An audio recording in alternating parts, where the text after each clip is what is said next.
Hi everyone, welcome to the webinar series presented by the Power System experts. Our today's webinar on power flow analysis methods using PSSE. Following are the contents of our today's webinar: power system overview, power flow solution methods in PSSE, PSSE power flow solution parameters, and in the end the hands-on example on PSSE will be discussed. So in the power system overview, a three-phase balanced power system network must meet the following condition under steady state. The first one is the power generation is sufficient to fulfill the load demand and the system losses. The second one is the active and reactive power of generation and load is balanced, provided that the generator must be operating within the active and reactive power limits. Third one, the voltages of all buses are within 5% of rated values. The fourth one is none of the transformer or transmission line is overloaded. So in the power system overview, the next one is the power flow studies. So power flow studies are performed whenever a power system network is to be established or when there is a need of upgradation or addition in the network. So power flow studies are necessary for planning, operation, economic scheduling, and exchange of power between utilities. So moreover, for contingency analysis and the transient stability analysis as well. So power flow studies are used whenever all these options or one of these options is required to perform. So in power flow studies, we know that the power problems pertain to balanced steady state operation of the power system, because it considers the balanced operation in which all negative and zero sequence voltages are zero. So the power flow calculation deals with the positive sequence model of all system components. It means that whenever we will model a system for power flow studies like steady state studies, so we will need only the positive sequence components of positive sequence parameter of all components. So in power flow studies, the most important point is what are the inputs of power flow studies. The first one is that transmission line impedances and charging admittances. The next, transformer impedances and tap ratios, admittances of shunt connected devices such as static capacitor, reactors, SPC and STATCOM, the load power consumption at each bus of the system, similarly the real power output of each generator or generating plant, and the second loss is either the voltage magnitude at each generator bus or the reactive power output of each generating plant. So last one, the maximum and minimum reactive power output capability of each generating plant. So all these parameters are used as an input for the power flow studies. And the next most important information regarding the bus is the bus variables. So here you can see that there are n buses and the kth bus is connected to all other buses. The real power, reactive power, voltage and the voltage angle and the reactive current at the kth bus is given. So all these parameters in per unit except the delta K, which is in radian. So in power flow studies output, so whenever we will perform the power flow studies, the output will be the voltage magnitude, that is Vk at any kth bus, and the angles of all buses, real power and reactive power supplied to all buses, active and reactive power flow through all transmission lines and transformer, and the last one is the active and reactive power losses of all transmission lines and transformer. So all these are the outputs of power flow studies. So next most important parameters regarding the bus is the bus classification. The first, so there are three types of bus that we model in the power flow study. The first one is slack or swing bus, and next is the voltage controlled and mostly we call PV bus, and the third is load bus and also we call it PQ bus. So on each bus there are four quantities are given, are described, but only two of these quantities are known and two other are unknown. So like slack bus, the voltage magnitude and angle is given. Mostly at slack bus or swing bus we used voltage magnitude is 1 and angle is 0. All other buses have some schedule voltage. And the unknown quantities at slack bus will be P and Q. For the generator PV bus, the known quantities are P and V, and the unknown quantities are reactive power as well as the angle of voltage. And similarly at the load, that is PQ bus, the known quantity are P and Q, and the unknown quantity are voltage magnitude and angles. So So once we will solve the power flow studies and once we get the solution, we will have all these parameters known values. So next most important, in order to the first step in the power flow study is the formation of admittances matrix, which is also called Y bus. And we can see from the nodal network equation that YV is equal to the current vector. So in the Y bus networks, the diagonal elements are the sum of admittances connected to the bus K, and the off diagonal elements are the negative of the sum of admittances connected to the between bus K, where the k is starting from 1 to 2 and so on to n buses. So in power flow studies, so whenever we will start our power flow equation, so first are if the bus currents are known, then equation can be solved for the n bus voltages, like V bus is equal to Y bus inverse n to I bus. However, in power system bus currents are not known, powers are known only. The resulting equation in term of power become non-linear algebraic equation and can be solved through only iterative techniques. So these equations are called power flow equations.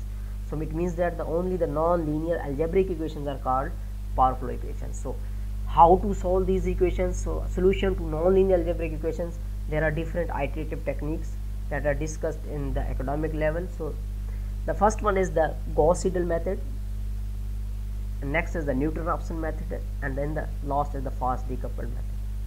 So in Gauss-Seidel method, first we start with the initial estimate, then we do a different number of iterations. Once our solution reach to the stopping criteria, then we stop that iteration and we can get the all values of the voltages at all buses. Once we get the voltages profile of all buses, then we can find the power flows through the transmission line as well as through the transformer. Similarly, in the Newton-Raphson, we start with the initial estimate, but in Newton-Raphson, these are the first order estimate of the Taylor series expansion of the power flow equations. So where we can make a Jacobian matrix, and then we solve the Jacobian matrix, and then we can find the voltages at all buses. Similarly, in the fast decoupled method, the PV and Q delta sensitivity is 0, because when the long transmission lines where the X by R ratio is high, then the dependence of P on V is less, and similarly the dependence of Q on delta is less. So we can make it these quantities, the relationship between P, the all derivative of with respect to the P and with respect to Q, we make it 0. So next important is the solution methods in PSSE. As we know that the range of iteration scheme that have been devised for the power flow calculation is seemingly endless and largely academic. The PSSE allows the user to choose from 5 different AC power flow iteration schemes. The first one is Gauss-Seidel iteration, and next one modified Gauss-Seidel iteration. Only the difference between the regular and the modified is in modified Gauss-Seidel iteration, the equations are written in the matrix format with some assumption. Next, the fully coupled Newton-Raphson iteration and the decoupled Newton-Raphson. Like we have in this decoupled, we will make PV and Q delta sensitivity 0, and similarly at the end the fixed slope decoupled Newton-Raphson iteration is available in PSSE. So here you can see the picture that is taken from the PSSE toolbar. These are the Gauss-Seidel solution parameter control in PSSE. The first parameter is the real component of expression factor. So these are the iteration expression factor that has a range of from 0 to 2. We can set between any value between 0 and 2. And similarly, the imaginary component of expression factor, we maintain the same values, but we can change these values also. And next is the type 1 bus acceleration factor, mean the acceleration factor of the swing bus, on the load buses. And similarly, in the convergence tolerance, and the convergence tolerance parameter, that is 0.0001, that is with respect to voltage. I mean, whenever the mismatch is more than this value, then the case will not converge, and the iteration limit is 100.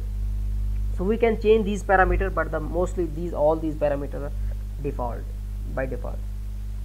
And next parameters with respect to the Newton-Raphson solution parameters, and similarly in the first three parameters are the with respect to iteration, mean the acceleration factor is 1, that is has a range between 0 and 2, and the largest mismatch, that is with respect to convergence tolerance. Whenever the mismatch is greater than both the real as well as the reactive power mismatch is greater than the 0.1 megawatt or 1 megawatt, then the case will not converge, and it will show the error in the report bar that iteration limit are exceeded, or maybe if the mismatch is more, then maybe the case lead to divergence. And similarly, the iteration limit in Newton-Raphson is 20 because it is a fast method, so it can read to the tolerance within the 20 iterations. The largest delta V, the change in delta, whenever the change in delta is greater than the 0.99, then the case will not converge and it will take some more iteration to converge. Similarly, the non-divergent improvement factor, that is 0.99. So remember that the non-divergent option is available only for Newton-Raphson only. Means we will discuss the importance of non-divergent improvement. So how this is helpful in order to converge our case from the blown, even to you have blown your case, you can get back to your original case using this method. So control bus Q mismatch convergence tolerance is 0.1, and similarly the control bus voltage error convergence tolerance is 0.01. So whenever these values are in the solution, whenever the solution parameters are violating these conditions, our case will be not converged. And then the last general solution parameters for both Newton-Raphson as well as the Gauss-Seidel method. So the largest voltage change in threshold is 5 per unit. So whenever the voltage change in threshold, voltage changes at any buses is greater than the 5 per unit, you can say the voltage mismatch, then the case will blow up. Similarly, the constant power characteristic, that is threshold, that is used for the load dependence model. Whenever load is dependent on the, because the load are modeled in the constant power and constant impedance and the constant current. So whenever we need to change the voltage dependence on the load or load on the voltage, so we need to change this parameter. And similarly, the zero impedance line thresholds, that is always no impedance line will have impedance less than this value in any case. And similarly, the automatic adjustment threshold, and that's for the tap changers and the voltage control equipments. And the percentage of voltage band for switch shunts is hundreds. So all these parameters are by default, but we can change according to our system network. So in the end, because power flow convergence property are dependent upon network and the load attribute, so each of 5 iteration methods has its own strength and weakness. So first one, the Newton-Raphson and the full Newton-Raphson solution are the fast decoupled Newton-Raphson. So advantage of these methods are the rapid convergence on well conditioned cases. Remember that the cases must be in the well condition. And the disadvantage is that intolerant of data errors and the voltage. When there is a little bit data errors due to any mistake, then it will lead to a non-convergence of the case. No indication for cause of convergence failure. So the Newton-Raphson will not give you an indication that your case is not converging. So only the difficult, and the next one is the difficult converging when the reactive limits are restricted. So whenever we put a restriction on the reactive power limits on components, then the case does not converge easily in Newton-Raphson method. And similarly, the Gauss-Seidel, the regular as well as the modified Gauss-Seidel method, one of the best advantages is that tolerant data errors, because mostly, and also fails gently and indicate the area of network with problem. So disadvantages is that the slow convergence because of the large number of equations, iteration increases with the network size, and sensitive to acceleration factor, because sometimes we select a larger acceleration factor that may lead to the divergence rather than the convergence of the. So all these are the advantages and disadvantages of these methods. So we will see in the hands-on example that how these effects on our case. So let's start with the hands-on example on PSSE software. So in order to a hands-on example, open a PSSE software. So open a case. I have already made a case. I will share this case with you, the sample case. So in PSSE, there are many power flow solution methods available to solve, as we discussed this in the steady state power flow analysis. Each method uses iterative techniques to solve the power system nonlinear algebraic equation by adjusting voltages at all system buses to satisfy the Kirchhoff current laws and the system demand as well. And moreover, the real and reactive power mismatches practically should be zero with small tolerance at each buses, and the total system generation should be balanced with the system demand. So in order to see the total demand and total generation of the system, simply click on the scale button. The all buses must be selected. Click on go. Here you can see the summary of your load of your system. Our system load is 3200 megawatt and generation is 3258 megawatt, and also the system has 600 megawatt reactors and the 950 megawatt capacitor. So it means that our system is properly compensated. More in PSSE. So in PSSE we can see that from the power flow solution and solve, here there are different methods.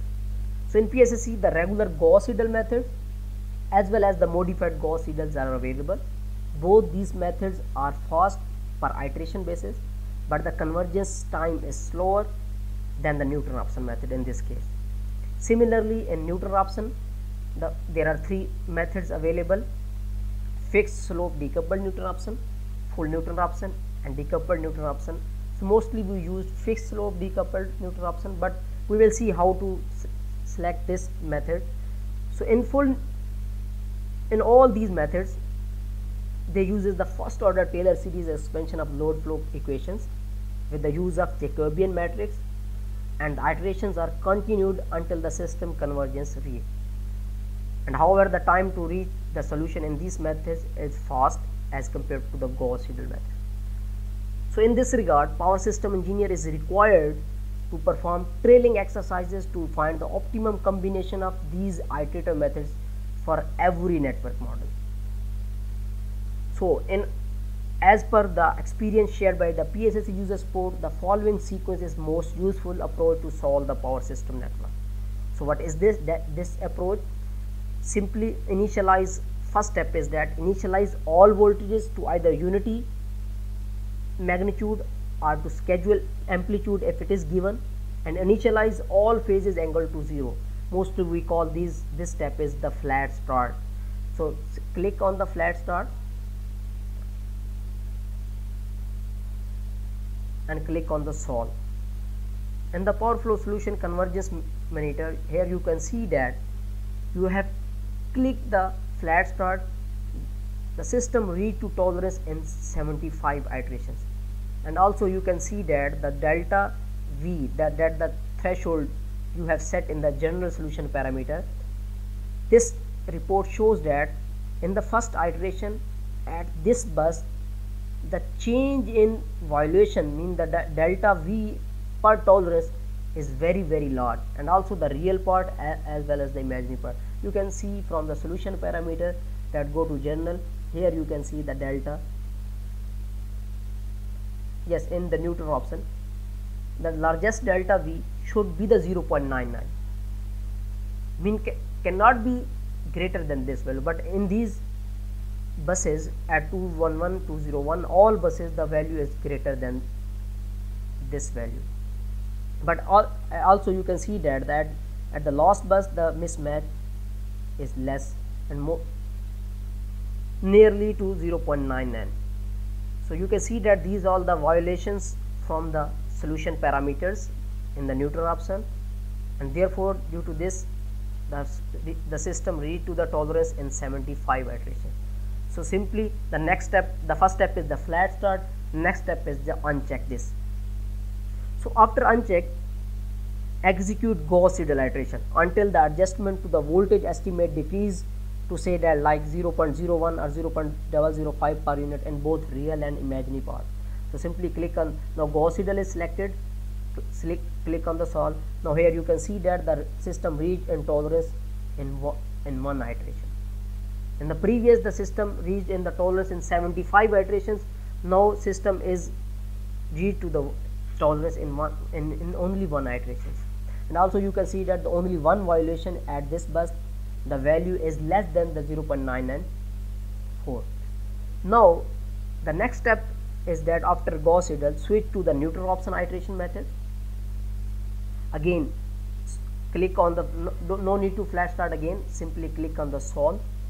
Here you can see that the system reached intolerance in 2 iterations, but also in the power flow solution convergence monitor you can see the summary in that. So this shows that the bus at bus 154 in the 0th iteration there is a largest change in the delta P, the real power, and similarly at bus 151 there is a largest change in the real power, and similarly at delta V there is no bus at this, and there is a mismatch at bus 102 in the delta angle, right, like the voltage angle of this. So this shows that these are the violation at all these buses. In order to solve your case, see the condition, see the profile of these buses. In order to see that profile of buses, simply click on the bus number. It will show you that bus simply. Here you can see that what are the violation. The voltage is 1.01 per unit and angles is 10.89. So only the change in angle is more in degree. So here you can see that the bus voltage at 151. Similarly you can see all these information in the power flow solution convergence monitor. So now you need to again solve it again. When you solve it again, now you can see that the system reached tolerance in one iteration, and also mismatch in megawatt is also decreases. For one or two more click, you can see that the mismatch is decreases and the system reached in one tolerance, and the mismatch is only almost the zero real power as well as the reactive power. The swing bus is summary is also fine, and in the report bar you can see that the system has met convergence tolerance. So these are the steps to solve all these steps, all these hints are available as per the experience shared by the PSS user support. So first step is that I am repeating these steps. Initialize all voltage to either unity, like this step is referred as a flat start. Then execute the Gauss Seidel iteration until the adjustment to the voltage estimate decreases to say like 0.01 or 0.005 per unit in both real and imaginary parts, and then switch to the Neutron-Raphson path and simply click on the solve, and you will be able to solve your case easily. So because this is easy in the student version on smaller network, but when you will solve the utility networks, then it will give you the more explanation, and it will be more explanatory in that sense. So only remember these steps: first flat start, next is the Gauss Seidel, and then go to the Neutron-Raphson. If still the case is not convergence, switch back to Gauss Seidel and solve it again, and it will give you the smooth convergence within 8 to 10 iterations. So these are the steps to solve your case in the power flow solution methods. So in the end, let's discuss the causes of solution failures in PSSC, because in this network there are no issues, but when you will solve your case in the larger networks, so then there are different causes of solution failures in PSSC. The first one is that sometime when we solve the power system network and failure in convergence occur due to the solution crosses the feasible region and unable to return its vector.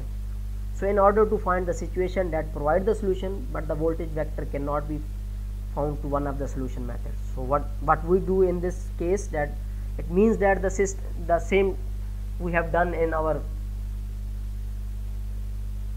simply go to the power flow solution and follow these steps like flat start. First do flat start. Here you can see the summary that the system reaches in 75 iteration, uncheck and solve the Gauss Seidel, and now system vector, the voltage vector is in feasible region, the system reaches into the one iteration, Go to the Newton option and click on the solve and solve. Now you can see that the mismatches is 0, and also click on again. Now you can see that. So mean whenever your voltage vector goes in crosses the feasible region, then you need to switch back your solution methods, mean the solve the your system by successive application of more than one method, because mostly people do the only the fixed slope decoupled Newton-Raphson method, and they are facing the error in the iteration limit excision. So for this purpose you need to switch back your different solution methods.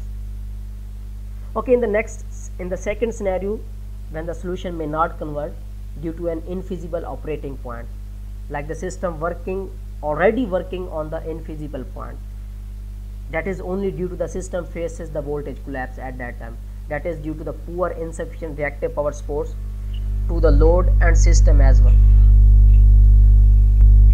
The system required proper reactive power compensation at that time to solve your case. Means simply go to your case and let's explain this step. Simply click on the case and reduce your capacitor.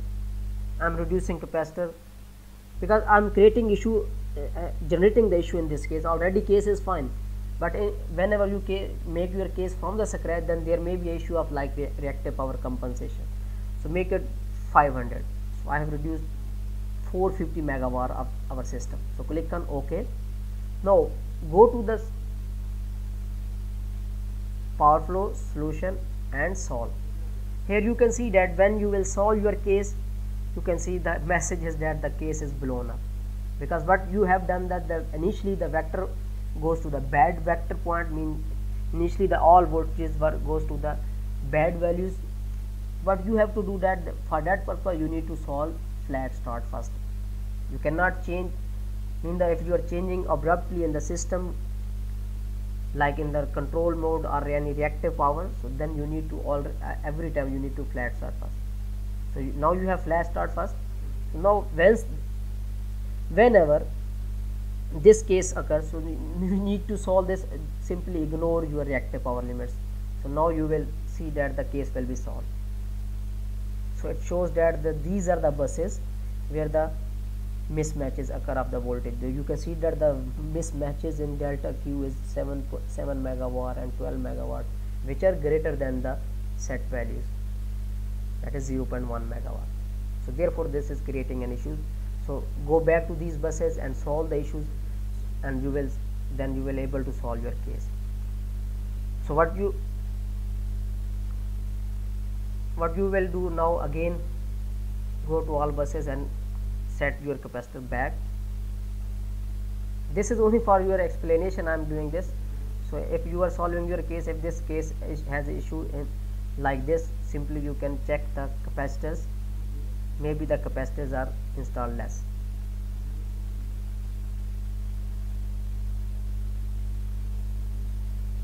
Okay, so the third one, that issues occur that leads to the non-convergence of a power flow is caused by the many control adjustment mode in different components of power system network, such as tap changing or phase shifting transformer, switchable shunt capacitor or reactors, area interchange controls, HVDC line and FACT devices control. So you can see that they go to the switch shunt tab in here.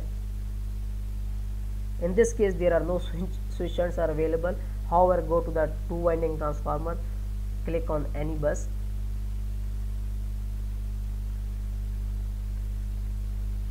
So here you can see that when you will click on the transformer, in the control mode there is none, but when the control mode is on voltage or megawatt, then it will take some time, because we know that the control of each components have two different operating modes, whether it's local control objective. The first one is discrete and next one is the continuous. So during this, power flow solution methods automatically adjust the control settings to meet the set voltages and the flows of respective equipments. So as a result of poor coordinated control adjustment leads to the non-convergence of the solution.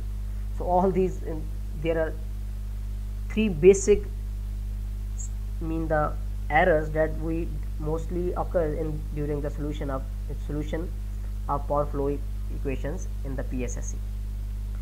So what are the solution to all these failure in PSSE, the first step in the power flow solution is that the power system network should be implemented in PSSE correctly in terms of network topologies and parameters. So for that purpose, go to the power flow solution, only go to the power flow and check data tab and go to the branch parameters. Here you can see the reports of all branches parameter that are violating the criteria. You can get different violation reports of branches and transformer of the network model, and simply the threshold values are given, all buses are selected, click on go. Here you can see that no buses is violating any criteria.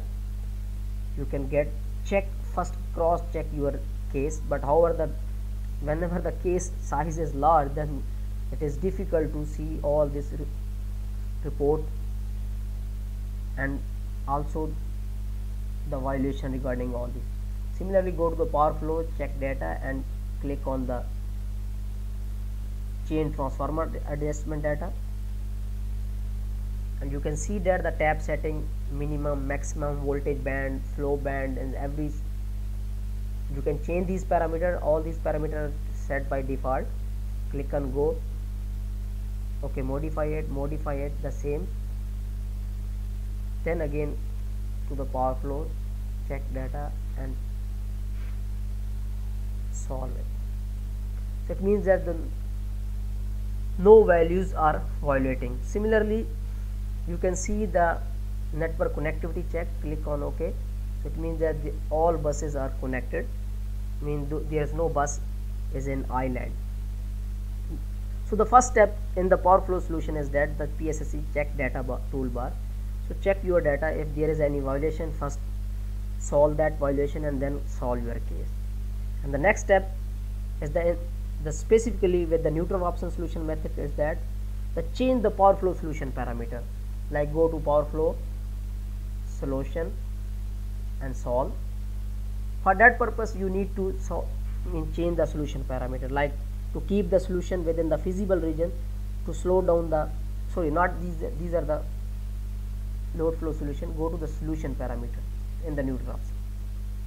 So to keep the solution within the feasible region and also to slow down the solution, reduce the neutral option solution expression factor so that the divergence may not occur. You can reduce this value like 0.6. If there is an error regarding the iteration limit exceeded in case of neutral option, you can reduce this factor. However, this is by default it is 1.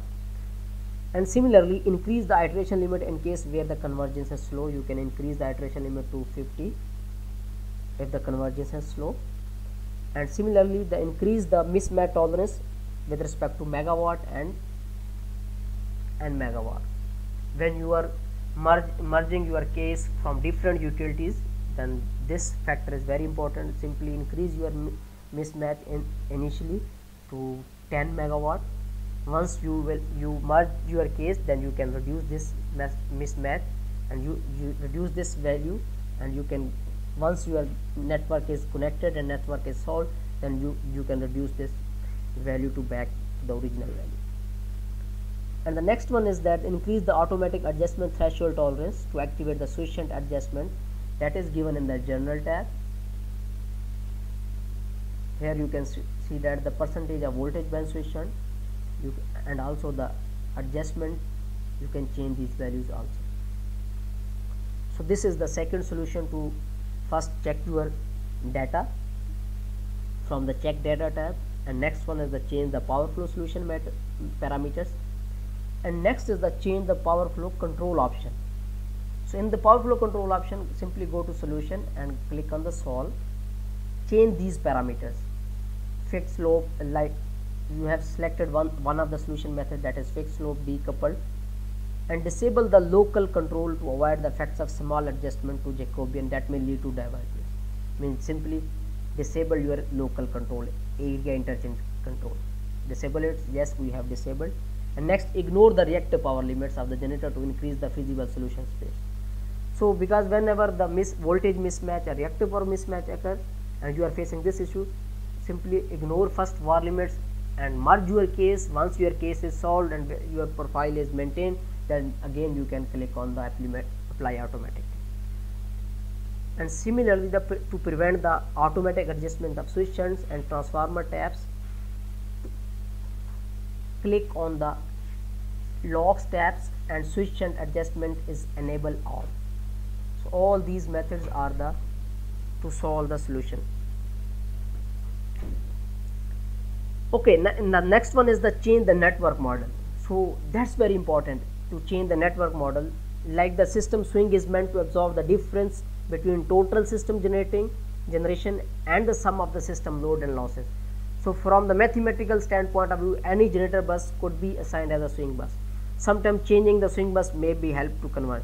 So here you can see that when you solve your case, you can see that the swing bus is bus number 301, but you can change your swing bus also.